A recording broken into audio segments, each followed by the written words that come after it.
Brother, what is with you? You can't take a hint? I need to shove a splint between your eyes for you to see you and me were never meant to be. Your homeboy likes me. I like him too. Get out the picture. Very important that you remember that part right there. Your homeboy likes me. I like him too. Get out the picture. This is the setting for the song. Big Daddy Kane tour. Everybody's on this tour. Everybody's on this tour. Digital Underground, including Pac as a rookie. Queen Latifah's camp. That's Queen Latifah, 99007, her dancers, her DJ, manager, everybody, her whole camp, okay? Including Monie Love, me, as a rookie, okay? Known in the UK, known in England, nobody knows me in the United States. Latifah and I recorded a song together on her album, and I had to go on tour with her, Ladies First, to perform that song, okay? So I already got Ladies First in working on stage, performing that. And then in addition to that, I'm writing my stuff. So I'm on tour with her, picking up experience to write and put on my own album. One night we was at a hotel. Now, mind you, this is Kane's tour. So everybody's gambling their per diem money. Latifah in Kane room, everybody in Kane room gambling their per diem money, right? They playing CeeLo. So they're all in there gambling their per diem money, and after the show, of course, which at the show, Kane's on stage talking about, and if you want to be my friend, meet me at the Holiday Inn. Like, why do you do that? Like, there are women on the tour too. We don't want groupies. Like, so corny. I hate it when he used to do that. Anyway, so we're at this Quality Inn. It wasn't Holiday Inn. So we're at this Quality Inn, and they're all in the room gambling.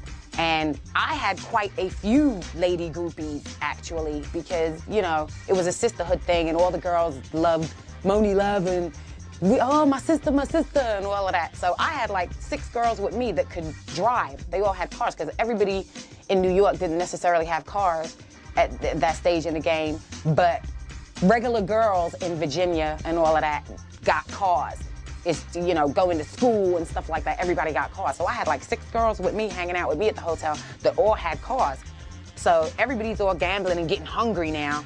So they're all looking at me like, well, damn, you got access to like 6 different girls with cars. Can, you know, you do a food run? So I looked at one of the girls that was with me, and they were like, yeah, Mo, whatever you want to do, Monie, da-da-da-da. So I was like, all right, we'll go to the McDonald's. So everybody starts putting their orders in.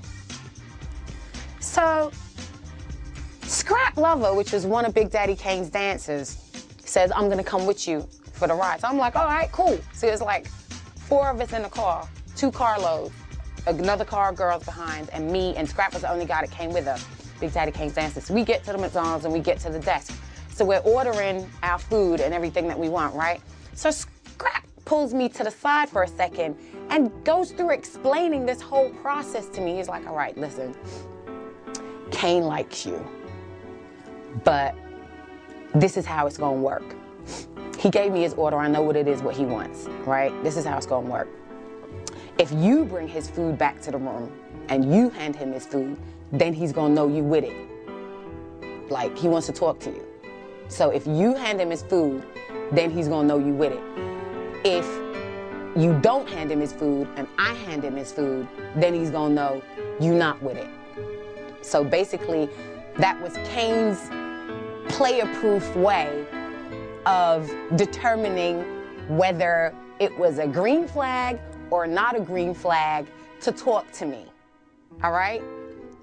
And I was just like, I looked at Scrap and I was like, what?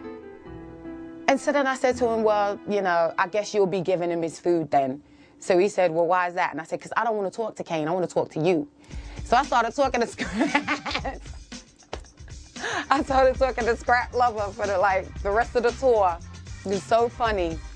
We became really, really good friends. But after that, Kane and I got really, really cool. We were, you know what I'm saying? We wound up being really cool friends. But I just remember being 18 years old and being explained this whole process while we're standing online in the McDonald's. And I just said to myself, why doesn't he just do it the old-fashioned way and just ask me, do you have a man, you know what I'm saying? Can we exchange numbers or something like that? Like, bloody hell, like, I know you're Big Daddy Kane, and I'm a fan too, but Christ, to the point where you're just cannot be shot down either. Like, it's player proof. Just in case she says, no, I'm not gonna do it myself. I'm gonna send Scrap to do it. Before I even put any records out, 16 years old, I graduated from high school, because in England you graduate when you're 16.